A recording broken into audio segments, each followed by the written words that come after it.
Today, I bring you news that will surely interest those of you who closely follow the development of players who have passed through our team. Diontae Kane, a name you might remember from his time with the Pittsburgh Steelers, has just been signed by the Buffalo Bills. This news comes just before the two teams face off in a joint practice and a preseason game, adding an extra layer of excitement to what already promises to be a very interesting event. But who is Diontae Kane, and why is this signing relevant for Steelers fans? Let's take a closer look at his journey. Kane, 28 years old, is a 6 feet 2 inches, 202-pound wide receiver who began his college football career with the Clemson Tigers. It was there that he made a name for himself as a talented receiver, which led to him being selected in the 6th round of the 2018 NFL Draft by the Indianapolis Colts. However, his time with the Colts was relatively short, as he played only a season and a half before the Pittsburgh Steelers signed him off Indianapolis practice squad in 2019. During his time with the Steelers, Kane played in 6 games in the final stretch of the 2019 season, including 3 as a starter. In those games, he caught 5 passes for a total of 72 yards, leaving a positive impression that many still remember. Although his time in Pittsburgh wasn't extensive, Kane showed flashes of his potential, which kept fans and coaches interested in his development. In the 2020 season, Kane returned to the Steelers but spent most of the year on the practice squad, though he was elevated to the active roster for the Week 6 and Week 17 games. After his contract with the Steelers expired at the end of the season, Kane signed with the Baltimore Ravens in 2021. However, his time with the Ravens was unfortunate, as an injury led to him being placed on injured reserve. He was released shortly after with an injury settlement and then joined the Philadelphia Eagles, where he spent the rest of the 2021 season and all of 2022. After his stint with the Eagles, Kane explored other opportunities in spring football. In 2023, he joined the Birmingham Stallions of the USFL, where he not only played but shined brightly. Kane was a key piece in the Stallions' offense, and his performance in the league culminated with him being named MVP of the USFL championship game. It's not common for a player to transition so effectively from a spring league to a significant role in the NFL, which speaks volumes about Kane's dedication and talent. Following his success in the USFL, Kane had a second chance with the Eagles during the 2023 preseason, but unfortunately, he was cut before the start of the regular season. However, this didn't stop Kane, who returned to spring football, this time with the Birmingham Stallions of the UFL, where he once again contributed to the team's success and won another title. Now, Kane has a new opportunity to prove his worth in the NFL with the Buffalo Bills. His signing with the Bills is particularly interesting because it comes right before a joint practice between the Bills and the Steelers, which will take place at Acrisure Stadium this Thursday at 2 p.m. Although this practice will be closed to the public, it will be a crucial opportunity for Kane to showcase his talent against his former team.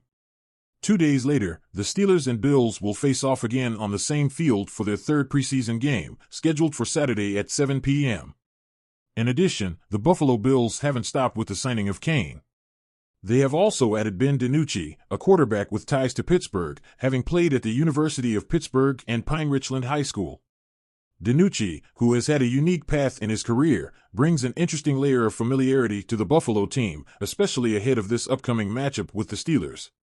For Steelers fans, it will be exciting to see Diontae Kane back in action, though this time from the other side of the field. Will he be able to make an impact with the Bills as he did during his bright moments in the spring leagues? How do you think he'll fare in this upcoming matchup against his former team? These are definitely topics we'll be watching closely. The Pittsburgh Steelers released the fastest cornerback in NFL history after suffering an injury in training camp. In an unexpected move that has left many Pittsburgh Steelers fans surprised, the team has decided to release cornerback Kalen Barnes, a player known for his extraordinary speed, which allowed him to break records at the NFL Combine. This release, however, was not due to performance issues but rather a quadriceps injury that Barnes recently suffered during a practice session at the Steelers training camp, held at the iconic St. Vincent College in Unity Township, Pennsylvania. The injury occurred last Sunday during a training session in which the 25-year-old Barnes was actively participating as part of his preparation for the 2024 season. During a play, Barnes reportedly felt discomfort in his quadriceps, forcing him to leave the practice. As a result, the young cornerback had to miss the scheduled activities for the following Tuesday, raising alarms among the Steelers' coaching staff. Kalen Barnes, an athlete with an impressive physical stature of 1.83 meters tall and weighing 84 kilos, caught the attention of the entire NFL when, during his participation in the 2022 Combine, he ran the 40-yard dash in an astonishing time of 4.23 seconds. This record made him the fastest cornerback in the history of the event and earned him a selection by the Carolina Panthers in the 7th round of that year's NFL Draft. However, despite his incredible physical talent, Barnes has struggled to establish himself in the league. Since entering the NFL, the Silsbee, Texas native has had a professional journey full of ups and downs.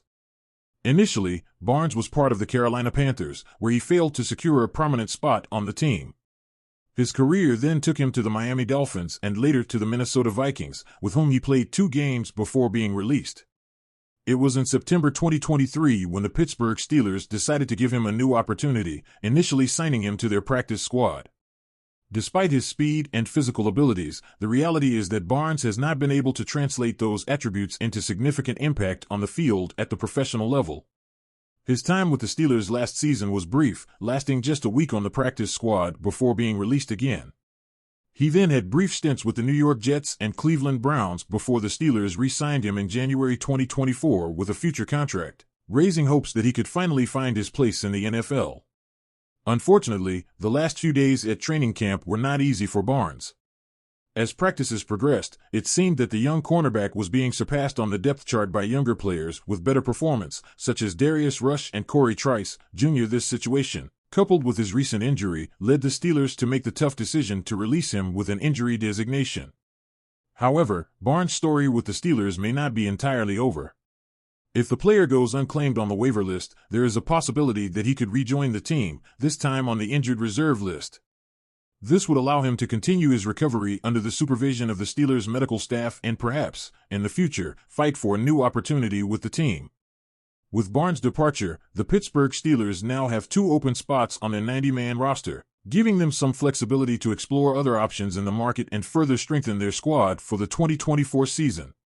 These kinds of moves always generate expectations among fans, who will be closely watching the next steps the franchise takes in preparation for a new campaign in the competitive NFL.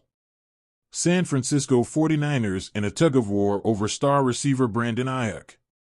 Since early August, negotiations between the Steelers and the 49ers to bring Ayuk to Pittsburgh have reached a standstill.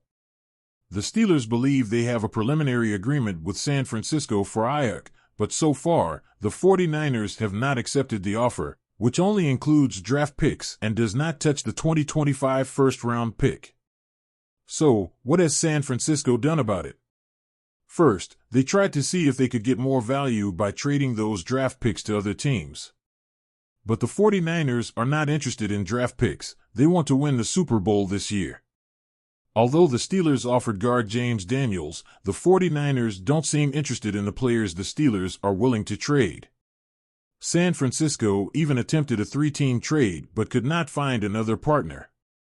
San Francisco also explored other teams like the Cleveland Browns, New England Patriots, and Washington Commanders, but only the Steelers were able to meet Ayuk's demands. Now, the 49ers are considering the possibility of renegotiating with Ayuk instead of trading him, despite a tense relationship with coach Kyle Shanahan. It seems the 49ers are looking for a way to reach an agreement with Ayuk, possibly offering him a short-term contract for one last attempt at winning the Super Bowl. What if they can't reach an agreement? The last option for 49ers general manager John Lynch might be to accept the Steelers' offer and send Ayuk to Pittsburgh. However, if the 49ers don't act quickly, they risk Ayuk refusing to play for them. As for the Steelers, they are waiting for a decision. While the offer remains on the table, it is crucial that Ayuk arrives in time for the preseason and training camp before the season opener against Atlanta on September 8th.